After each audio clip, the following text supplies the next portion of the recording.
لك اوصي اليوم لعلهم ما تقلسي لعلك انا سقيه مظبوط سقيه مظبوط ايوه يلا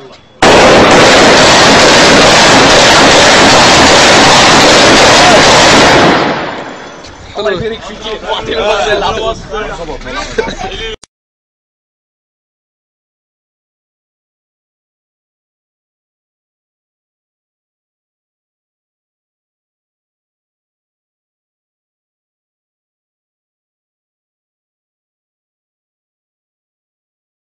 والصلاة والسلام على رسول الله إلى كل من تخاذل عن نصرة أهل الشام. الحمد لله الذي أكرمنا بإنشاء جيل جديد من أمة النبي محمد صلى الله عليه وسلم. هؤلاء يا بشار الأسد ويا أعوانهم بإذن الله سننتصر بهم، وأنتم أيها المتخاذلون إن شاء الله نحن منتصرون. بسم الله والله أكبر.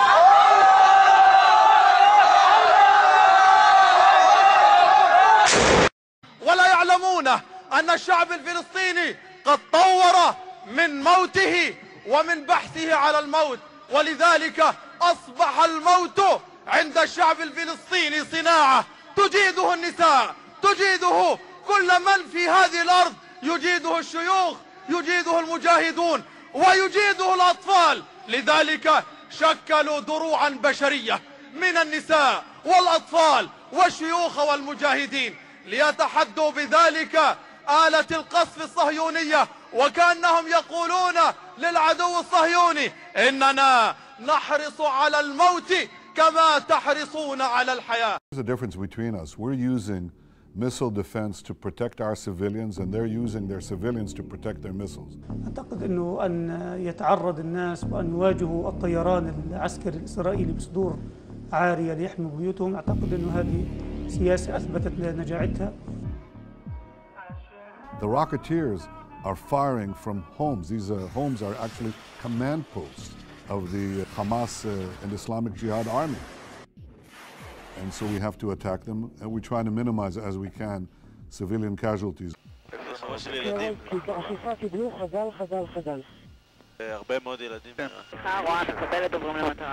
نحن مش اليوم بنسوق شعبنا للإعدام وبنتفرج على، لا، احنا بنقود شعبنا إلى الموت، أقصد إلى المواجهة في مواجهة هذا المحتل. كل الشعب الفلسطيني بيموت مش حماس، كم واحد مات من حماس؟ وين رجال الشعب الفلسطيني؟ وينهم؟ ولادهم برا بيتعذبوا.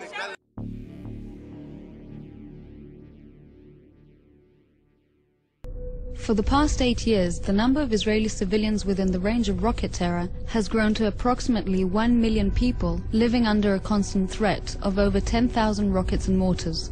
In 2005, the Israel Defense Forces withdrew completely from every last millimeter of the Gaza Strip, giving the local population an opportunity to take their destiny into their own hands. Despite this, upwards of 7,940 rockets and mortars continued to be fired at Israel. In July 2007, Hamas took control over the Gaza Strip. In the year 2008 alone, 2,735 rockets and mortars were fired at Israel, leading the Israeli government to order the IDF to carry out Operation Cast Lead. Combat in urban territory is different from other kinds of combat because of the local population's proximity to militants. When terrorists operate from within civilian areas, the danger of harming innocent bystanders always exists. Hamas uses this risk to its advantage.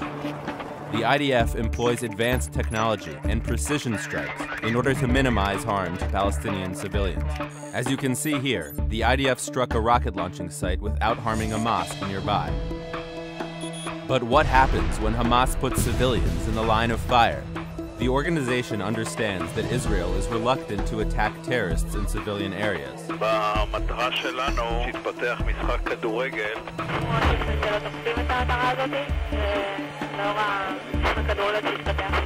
As a tactic, Hamas uses men, women, and children as human shields when firing rockets at Israeli civilians and IDF forces. This image from November 2012 shows the short distance, less than 100 meters, between a rocket launching site and a mosque, as well as a nearby factory. Hamas will do whatever it takes to continue its terror activity, including heinous crimes against the Palestinian population. In the face of this reality, the IDF takes extraordinary measures to minimize civilian casualties. Even so, the tactics of terrorists will not stop us from defending Israelis living under fire. This three-dimensional model is based on intelligence and other findings gathered in the field during Operation Cast Lead. It gives an example of the complex battlefield in which the IDF soldiers fought, and shows the way in which Hamas made use of the local uninvolved civilian population as human shield.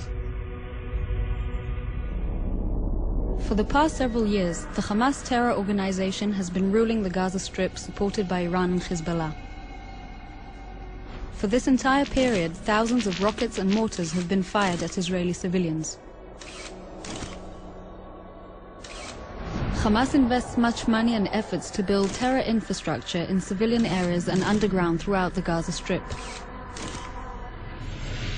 Hamas has developed sophisticated smuggling methods. For several years, Hamas has been digging tunnels under the Sinai-Gaza border in order to smuggle weapons, ammunition, and explosives, all supplied by Iran. Hamas has camouflaged the openings of these tunnels under the guise of civilian housing, factories, greenhouses, and mosques.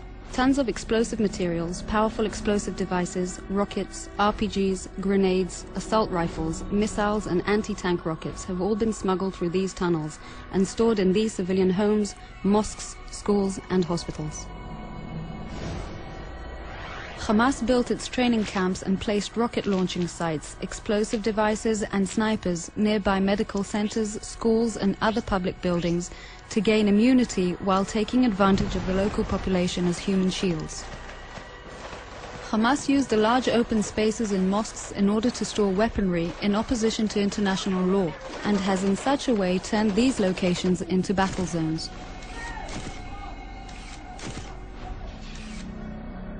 The use of women, the elderly, and children is built in the terror strategy of Hamas. Schools have been booby-trapped. The lives of children and youth have been placed in danger. Schools and educational institutes have been turned into rocket and mortar launching sites. In many instances, Hamas deliberately prevented the local population from leaving the areas of battle with the intention of using them as human shields, so as to prevent the IDF from hitting terror infrastructure. When an explosive device is detonated and the house is destroyed, Hamas puts the blame and responsibility on Israel for hitting civilians and property. Tons of explosive materials and underground explosive devices were found hidden in the streets. The explosive barrels targeted armored vehicles such as tanks and personnel carriers. These types of explosives were placed close to buildings, including those with people inside, so that the demolished building would also serve as obstacles for the advancing forces. In this example, a building where terrorists were hiding has been hit. This caused secondary explosions in the adjacent building, making it collapse due to the many additional explosive devices hidden inside. In an attempt to gain protection, Hamas positioned its rocket launching sites by public buildings such as medical centers, soccer fields, the Palestinian Association for the Rehabilitation of the Disabled, and gas stations. Hamas chose the place and the tactic of using uninvolved civilians as human shields.